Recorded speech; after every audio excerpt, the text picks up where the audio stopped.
حضرت سلیمان فارسی 250 سال سے اوپر عمر میں، آپ صلی اللہ علیہ وسلم نے فرمایا یہ میری امت کا نوح ہے۔ نوح علیہ السلام کی عمر بہت زیادہ تھی، یہ میری امت کا نوح ہے۔ اتنی عمر امت محمدیہ میں ان کے بعد ابھی تک کسی کی نہیں ہوئی، ہوگی بھی نہیں۔ 290 سال کم و بیش بتائیے۔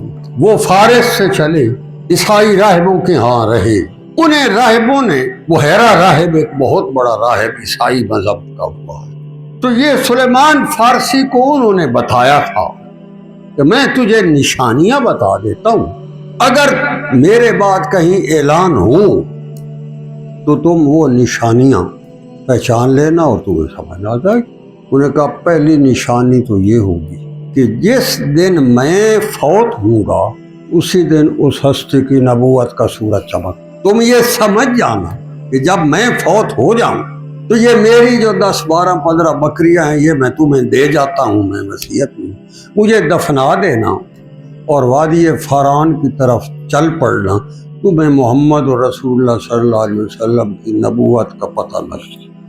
پہلی نشانی تو یہ۔ دوسری نشانی یہ ہے کہ تم جب اس ہستی کو ملنا تو پشت مبارک کی طرف دیکھنا کہ آپ کے جو 2 شانے ہیں، کندھے ہیں، ان کے درمیان ایک نبوت کی مہر ہوگی۔ اگر تمہیں موقع ملے اور کسی طرح نظر پڑ جائے یا تمہارا ہاتھ لگ جائے تو وہ تمہیں پتہ لگ جائے گا۔ اگر وہ مہر نبوت محسوس کرنا تو وہ اس ہستی کی نبوت کی نشانی۔ تیسری نشانی یہ ہوگی کہ وہ ہستی جو ہے وہ صدقہ نہیں کھائیں گے۔ اگر تم صدقے کی نیت سے کچھ دو گے تو وہ قبول کر لیں گے، مگر خود استعمال نہیں کریں گے، اپنے خدام کو وہ عطا کریں۔ اگر تم نے ہدیے کے طور پر کچھ دیا تو وہ قبول فرما لیں۔ اللہ کی شان، جب بحیرہ راہب فوت ہو گیا ان سے سمجھ آ گئی انہیں کہ بھئی آپ صلی اللہ علیہ وسلم کی نبوت کا اعلان تو ہو گیا ہوگا۔ دفنایا کفنایا، جو بکریاں اس نے دی تھیں ان کو ہانکا۔ راستے میں کہیں جو ایک ڈاکو پڑے، انہوں نے جو ان کو لوٹا تو انہوں نے ان کو غلام بنا لیا اور جا کر یثرب میں بیچ دیا۔ یہودی کے پاس جا بکے، اس نے ان کو اپنی کھجوروں کی باغ کی دیکھ بھال پر لگا دیا۔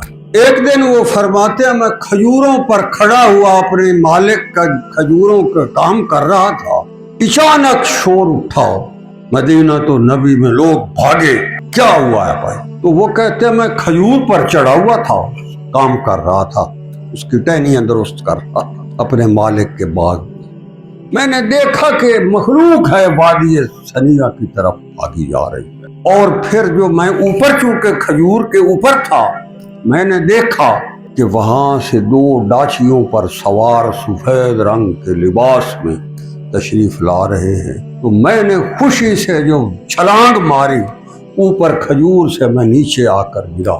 میرا مالک یہودی دیکھ رہا تھا کہ تجھے کیا ہوا، تو اچانک شور سن کر تو نے چھلانگ مار دی، کیا ہوا؟ تو وہ فرماتے ہیں میں نے اس سے چھپا لی یہ بات، اس لیے کہ اگر میں اسے بتاؤں گا کہ آپ صلی اللہ علیہ وسلم تشریف لے آئے تو وہ میرے پر سختی کرے گا۔ مگر میرا اضطراب جو تھا اور بے چینی جو تھی، وہ جو بحیرہ راہب نے میرے اندر آپ صلی اللہ علیہ وسلم کے بارے میں اطلاع دی، تو میں ان نشانیوں کو ڈھونڈنے کے لیے چل، جو میرے مالک نے مجھے دہاڑی میں محنت کے طور پر تھوڑی سی کھجوریں دی وہ میں نے ساتھ لے لی اور گیا۔ میں نے دیکھا، پہلا کام میں نے نشانی کے طور پر یہ کیا کہ میرے پاس جو کھجوریں تھیں ان میں سے تھوڑی سی میں نے نکالی اور میں نے عرض کی یہ آپ کے لیے تحفہ ہے۔ آپ نے فرمایا یہ ہدیہ ہے یا صدقہ ہے؟ تو وہ کہتے ہیں میں نے عرض کی کہ یہ صدقہ۔ نشانیاں جو بحیرے نے بتائی تھی میں وہ ٹیسٹ کر رہا تھا بھلا وہ پوریاں ہیں کیا ہے۔ تو جو ہی میں نے کہا کہ یہ صدقے کی کھجوریں ہیں تو آپ صلی اللہ علیہ وسلم نے فرمایا یہ میرے ساتھ جو بیٹھے ہیں میرے ساتھی، ان کو باندھ۔ پہلی بات تو مجھے سمجھ آ گئی، بات ٹھیک ہے۔ دوسرے دن جو میں آیا تو پھر بھی میرے پاس کھجوریں تھی جو میں نے دہاڑی میں میرا مالک مجھے دیتا تھا مزدوری کے طور پر، وہ میں لے آیا، وہ میں نے آ کر آپ کی خدمت میں سامنے رکھی۔ آپ نے پھر ارشاد فرمایا یہ بتاؤ یہ صدقہ ہے یا ہدیہ ہے؟ میں نے عرض کی یہ ہدیہ ہے۔ آپ نے وہ کھجوریں لے بھی لی خود بھی تناول فرمائی اور ساتھیوں کو بھی دیا۔ اب یہ دو باتیں تو پکی ہو گئی۔